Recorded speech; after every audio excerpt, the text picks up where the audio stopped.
विज्ञापना खून नहीं, कन्यादान बिन गृहस्थी का तो जन्म सफल नहीं हो पा।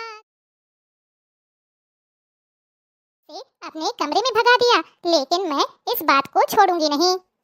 देखिए दीदी, अब बस बहुत हो गया, मैं कब तक चुप रहूं। आज भी आपकी बेटी मेरे बच्चों के साथ खेलने के लिए चली आई थी और उन लोगों ने अपना होमवर्क नहीं किया। आप अपनी बेटी को समझाती क्यों नहीं है? अब क्या हो गया छोटी, तुम तो हमेशा से ही मेरी बेटी के पीछे पड़ी रहती हो। हाँ, क्योंकि आपकी बेटी हमेशा मेरे बेटों के साथ खेल खेल कर उन्हें डिस्टर्ब करती रहती है। अरे वो तो बड़ी है, मेरे छोटे बच्चों के साथ क्यों खेलती है फिर? छोटी, मैंने खुद सुना था, तुम्हारे बेटे ही आकर उसे बुलाकर ले गए थे। तुम अपने बेटों को समझाओ कि वह पढ़ाई लिखाई में ध्यान दें। मेरी बेटी ने तुम्हारे बेटों को होमवर्क करने से मना तो नहीं किया था ना? यह तो तुम्हें देखना चाहिए था कि तुम्हारे बच्चे समय से होमवर्क करने के लिए बैठे हैं या नहीं। एक तो माँ बेटी मिलकर गलतियाँ करती हैं, ऊपर से समझने के लिए तैयार ही नहीं है। मैं अभी माँ जी को बुलाकर सब बताती हूँ और वही फैसला करेंगी। मम्मी जी, आप दीदी को समझा लीजिए कि वो गुड़िया से कहें मेरे बच्चों को परेशान ना किया करे। खुद तो पढ़ती लिखती नहीं है, मेरे बच्चों को भी बर्बाद करने में लगी है। अच्छा रुको, अभी बताती हूँ उसे। बड़ी बहू। जी माँ जी। देखो बड़ी बहू, तुम अपनी बेटी को जरा संभाल कर रखो। अगर वह प्यार से बात नहीं मानती है तो उसे 2 थप्पड़ क्यों नहीं लगा देती हो तुम? माँ जी, मेरी बेटी ने ऐसा कुछ भी नहीं किया है कि मुझे उसे थप्पड़ मारना पड़े। वह कोई छोटी बच्ची नहीं है, 10 साल की हो चुकी है और मैंने उसे हमेशा समझाया है कि तुम अपने भाइयों को ज्यादा डिस्टर्ब मत किया करो। आज भी वह उनके बुलाने पर ही उनके साथ खेलने के लिए गई थी, तो इसमें मेरी बेटी की क्या गलती है? बड़ी बहू, आजकल तुम्हारी जुबान कुछ ज्यादा ही चलने लगी है। तुम्हें देखकर ही तुम्हारी बेटी भी बिगड़ रही है। बहू, तुम अपनी बेटी को संभाल कर नहीं रख सकती क्या? वो खुद तो किसी काम की नहीं है, दिन भर बस मस्ती करती रहती है। ऊपर से तुम्हारी देवरानी के बेटों को भी पढ़ने नहीं देती है, उन्हें डिस्टर्ब करके उन्हें भी अपने जैसा बना देना चाहती है। अगर ऐसा ही रहा तो तुम्हें अलग रहना पड़ेगा। हाँ? माँ जी, जब तक देवरानी जी के बच्चे मेरी बेटी को नहीं बुलाते हैं, वह उनके साथ खेलने नहीं जाती है। फिर भी आप ऐसा क्यों बोल रही हैं माँ जी? और मेरी बेटी भले ही पढ़ाई लिखाई में ज्यादा ध्यान नहीं देती, लेकिन इसका मतलब यह तो नहीं है कि उसकी संगत से कोई बच्चा बिगड़ जाएगा। ऐसा ही है तो आप छोटी के बच्चों को समझाइए कि वह लोग मेरी बेटी को खेलने के लिए न बुलाया करें। छोटी के बच्चे ही उसे बार बार खेलने के लिए बुलाते रहते हैं। कभी वो लोग इसे वीडियो गेम दिखाकर ललचाते हैं, तो कभी अपने नए नए खिलौने दिखाकर बुलाते हैं। तो मेरी बेटी भी यह सब देखकर उनके पास चली जाती है, तो इसमें उसकी क्या गलती है? बड़ी बहू, बहुत जुबान चलने लगी है तुम्हारी, तुम ऐसे नहीं समझोगी। अब तो तुम्हारी रसोई अलग करनी ही पड़ेगी। अब तुम लोगों का साथ में गुजारा नहीं हो सकता। घर के बीच में दीवार रहेगी तो तुम्हारी बेटी भी इधर नहीं आएगी। हाँ मम्मी जी, यही सही रहेगा।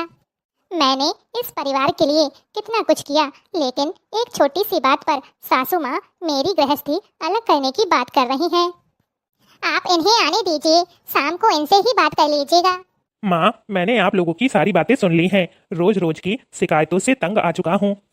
अगर आपको लगता है कि हमारी गृहस्थी अलग करने से छोटी बहू के बच्चों का भला होगा, तो आप यह भी करके देख लो।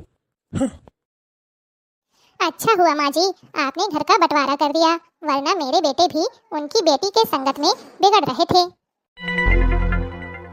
काश मेरी बेटी भी पढ़ाई लिखाई में अव्वल आती, तो मैं भी अपनी देवरानी को जवाब दे पाती।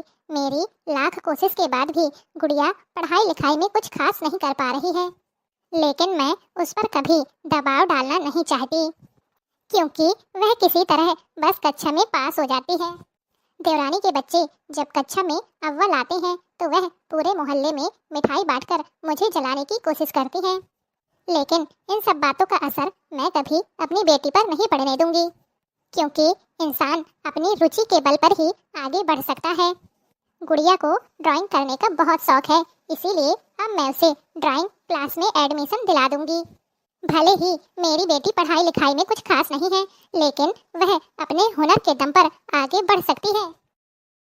माँ, पता है आपको, मुझे आज नेशनल लेवल पर सम्मान मिला है। मेरी पेंटिंग्स लाखों में बिकने लगी हैं और मैं आर्ट कॉलेज में टीचर बन गई हूँ। अरे वाह बेटा, यह सब आपकी वजह से है माँ, क्योंकि आपने ही मुझे ड्राइंग क्लास ज्वाइन करने के लिए बोला था। आज मैं अपने हुनर के दम पर बहुत आगे बढ़ चुकी हूँ। हाँ हाँ, मैं गर्व से कह सकती हूँ कि तुम मेरी वही गुड़िया हो। माँ, मैं चाची को बस यही बताना चाहती थी कि अगर किसी को पढ़ाई लिखाई में बिल्कुल भी दिलचस्पी नहीं है तो जरूरी नहीं है कि वह जीवन में कुछ और नहीं कर सकता है। मैं तो बस यही कहना चाहूँगी सबसे कि बच्चों पर केवल पढ़ाई के लिए प्रेशर बढ़ाने की बजाय उनके हुनर को भी संवारने की कोशिश करनी चाहिए, क्योंकि आजकल हर क्षेत्र में आगे बढ़ने के बहुत अवसर मिलते हैं। हाँ गुड़िया, तुम बिल्कुल सही कह रही हो। टीचर की नौकरी लग गई है, कोई किला नहीं तोड़ लिया है। बड़ी बहू, मुबारक हो। अरे दादी, आप? हाँ गुड़िया, मैंने सुना है तुम टीचर बन गई हो तो मिठाई खाने चली आई। हाँ हाँ, क्यों नहीं दादी, मिठाई तो जरूर खिलाऊंगी। केवल आपको नहीं, मोहल्ले के सभी पड़ोसियों को। अच्छा, ऐसा है क्या? रुक, मैं अभी फोन करती हूँ सबको। हेलो। बेटी से बेटा क्यों प्यारा, कुदरत का कानून नहीं। बेटा बेटा करने वालों, बेटी क्या अपना खून नहीं। बेटा धन धरती बंटवाए, बेटी दुख बंटवाती है। इन बेटों से ज्यादा रिश्ते बेटी ही तो निभाती है। बेटा बेटी हक में बराबर, झगड़े का मजमून नहीं। बेटा बेटा करने वालों, बेटी क्या अपना खून नहीं।